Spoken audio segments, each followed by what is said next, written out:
Assalamualaikum warahmatullahi wabarakatuh.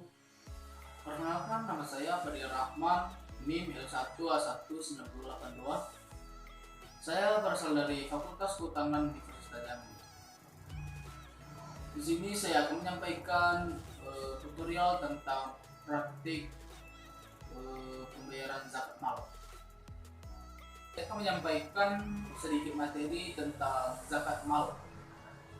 Zakat mal adalah zakat yang dikenakan atas harta yang dimiliki oleh individu dengan syarat-syarat dan ketentuan yang telah ditetapkan secara sah. Baiklah, adalah syarat-syarat harta yang akan dikeluarkan sebagai zakat harus memenuhi syarat sebagai berikut. Yang pertama adalah pemiliknya penuh, yaitu merupakan milik penuh individu yang akan mengeluarkan zakat. Yang kedua adalah berkembang. Maksudnya berkembang adalah memiliki potensi untuk berkembang bila diusahakan. Kemudian yang ketiga, mencapai nisab. Yang artinya yaitu telah mencapai ukuran atau jumlah tertentu sesuai dengan ketetapan harta. Yang tidak mencapai nisab tidak diwajibkan dizakatkan dan dianjurkan untuk berinfak atau bersedekah. Yang keempat yaitu lebih dari kebutuhan pokok. Maksudnya yaitu adalah orang yang berzakat hendaknya kebutuhan atau minimal pokok untuk hidupnya terpenuhi terlebih dahulu. Kemudian yang kelima, bebas dari hutang.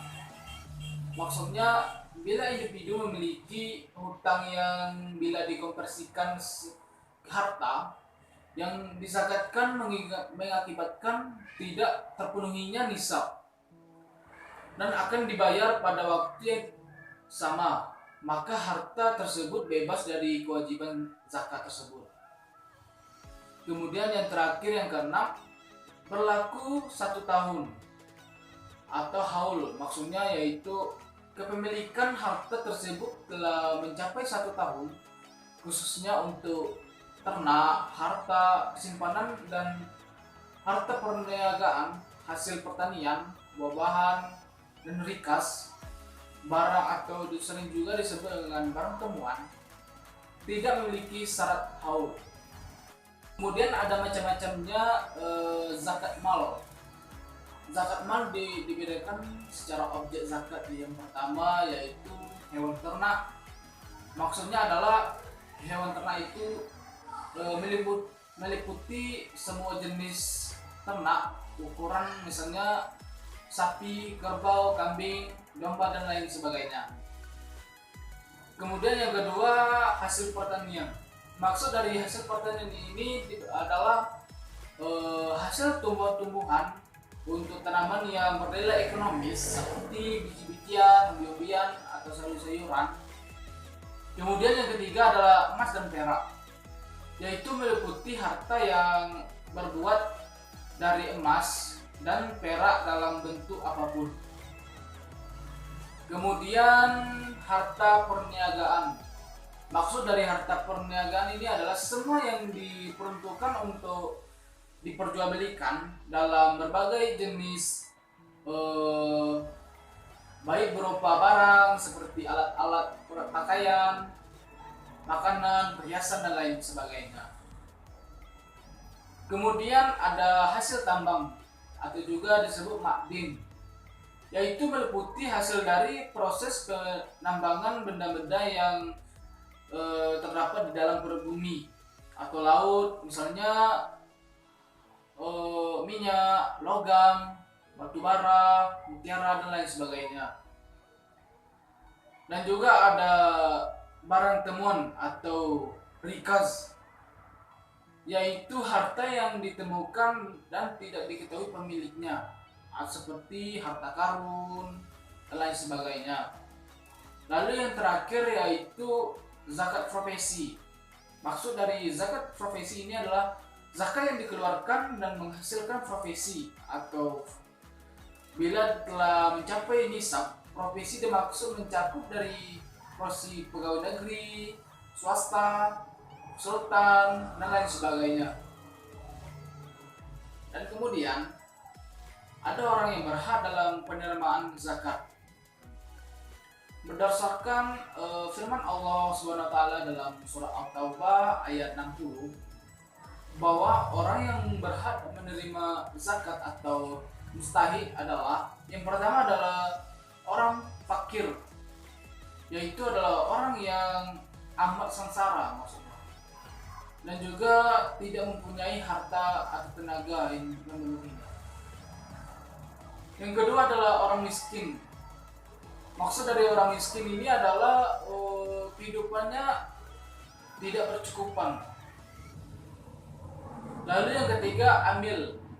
Amil adalah seorang petugas yang mengumpulkan dan membagikan zakat. Kemudian yang keempat ada mu'allaf. Mu'allaf adalah seorang kafir yang baru masuk Islam dan imannya masih lemah. Lalu yang kelima ada hamba saya. Maksud dari hamba saya inilah budak yang mencakup juga dalam melepaskan muslim yang ditawan oleh seorang kafir. Kemudian yang keenam adalah orang yang berhutang. Maksud dari orang yang berhutang ini adalah orang yang berhutang karena untuk kepentingan, bukan untuk maksiat dan tidak sanggup membayarnya. Adapun orang yang berhutang ini untuk memelihara persatuan umat Islam, seperti dibayarnya uang untuk zakat walaupun dia tidak mampu membayarnya. Lalu yang ketujuh, sabilillah. Maksud dari sabilillah ini adalah keperluan pertahanan Islam untuk kaum muslimin, seperti masjid, madrasah, pesantren, dan lain sebagainya. Dan yang terakhir, yang ke-8 itu adalah Ibnu Sabil. Ibnu Sabil ini adalah orang yang sedang dalam perjalanan yang bukan maksiat, mengalami kesengsaraan dalam perjalanan, atau juga orang yang menuntut ilmu di tempat yang jauh, yang habis bekal. Sekian materi singkat dari zakat mal. Berikut ini adalah cara praktik pembayaran zakat mal.